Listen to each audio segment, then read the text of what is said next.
The night was calm, but inside Iron's room, the silence felt heavy, almost unbearable. The faint hum of the ceiling fan, mixed with the rhythmic sound of rain tapping on the window pane. A dull yellow lamp cast a soft glow across the room, throwing shadows on the walls, like ghosts of memories he couldn't forget. His desk was cluttered with old photographs, unfinished sketches, and a cracked phone screen that still carried the wallpaper of a smiling girl. Zara Ion hadn't changed that wallpaper in 6 months. Not because he didn't want to, but because every time he tried, his heart refused to let go. Zara's smile, frozen in that photo, felt like the last piece of light in a life that had slowly gone dark. They hadn't spoken in months. Not after the fight that ended everything. The words still echoed in his mind like a curse. Maybe we were never meant to be. He sat on his bed, headphones around his neck, lost in a playlist of old songs that once belonged to their late-night calls. Every lyric reminded him of her. Every tune pulled him back to the laughter they shared, the dreams they built, and the promises that slowly faded. Outside, thunder rumbled faintly. The rain began to pour harder, beating against the glass like a heartbeat. He sighed, picked up his phone, and stared at Zara's contact. Her name still saved as My Light Sparkles. His thumb hovered over the call button for a long time. He wanted to hear her voice, even if it was just for a moment. But pride is a cruel companion. It whispers lies that sound like strength. He locked the screen instead. Moments later, the phone buzzed. Iron froze on the display. Her name appeared. Zara is calling. For a second, he thought he was dreaming. His chest tightened, his breath caught halfway. His mind raced through 1,000 thoughts. Should I answer? What would I even say? The phone kept vibrating in his hand, Zara's smiling photo flashing with every ring. He could almost hear her voice saying, "Pick up Iron just this once," but he didn't. Instead, he stared at the screen. Heart pounding like a drum, his ego screamed. "Don't make it easy for her," his heart whispered. "You'll regret this." The call ended before he could decide. The silence that followed felt louder than the thunder outside. He exhaled slowly, guilt already creeping in. "She called," he muttered to himself, as if saying it aloud would make it more real. He unlocked his phone, hoping she might call again, but the screen remained empty, except for a single new message notification. He opened it. "I just wanted to say goodbye." Iron's heart sank. The simplicity of the message made it even more painful. Goodbye, just one word, but it carried everything. Pain, closure, regret, and love. All tangled together, he read it again and again, trying to find hidden meaning between the lines. Was she leaving town? Was she angry? Was she trying to end the story for good? He typed out a reply, "Zara, what do you mean?" but deleted it before sending. He wanted to say more. He wanted to ask her to meet, to talk, to fix everything, but pride stopped him again. Minutes turned into hours. The rain outside didn't stop. Lightning flashed through the window, illuminating the photograph of Zara on his wall.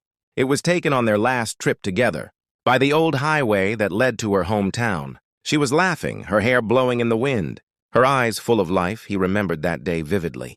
How she had stood on the bridge, shouting into the wind, "Promise me you'll never stop talking to me." No matter what happens, he had laughed then, never realizing that silence would one day become their biggest enemy. The phone buzzed again. His heart jumped, hoping it was her. But it wasn't a message, it was a news alert. A notification from the local channel flashed across the screen. Breaking news. A major car accident has occurred on the old highway. Authorities report 1 fatality and 1 critically injured passenger.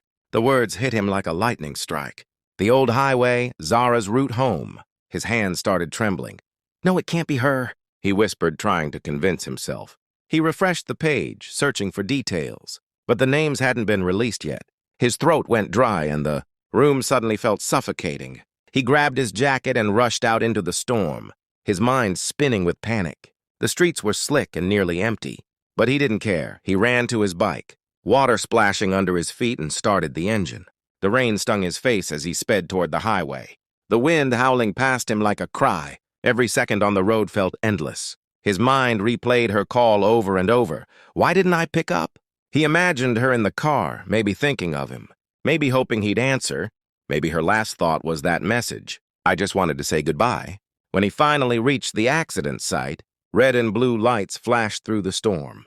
A crowd had gathered near the twisted remains of a car. Police tape fluttered in the wind. Iron parked at the edge of the road, his legs barely holding him up as he walked forward.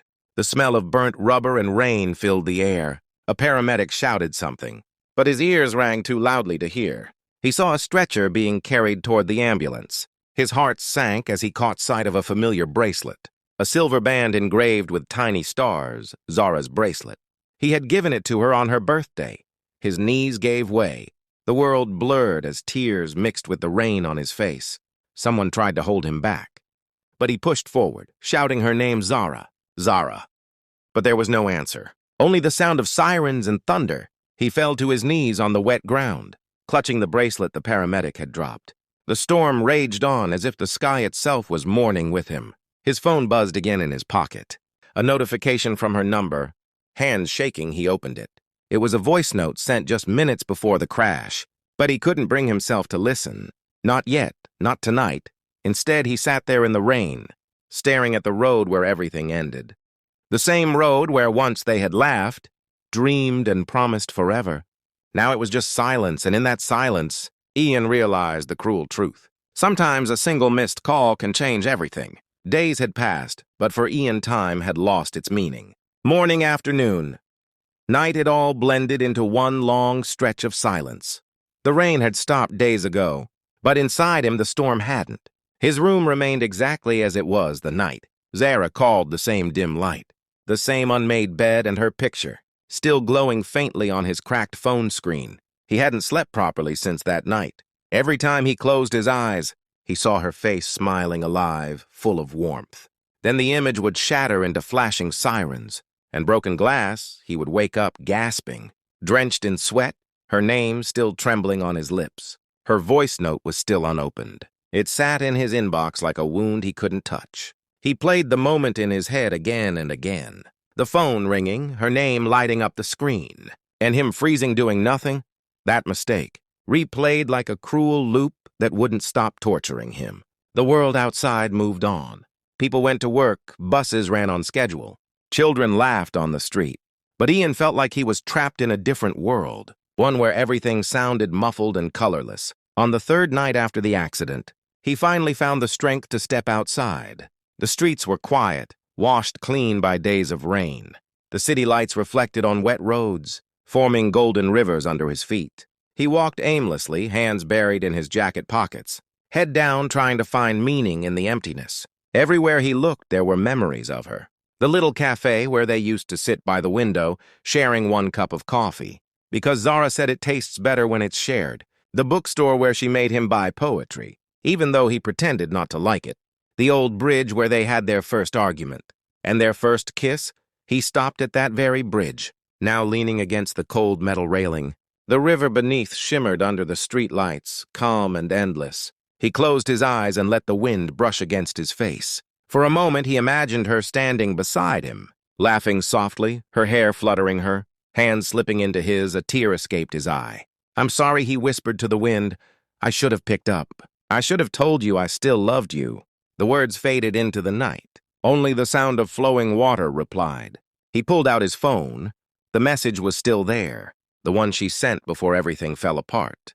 He hesitated for a long time, thumb hovering over the play button of the voice note. Then finally he pressed it. Zara's voice filled the silence.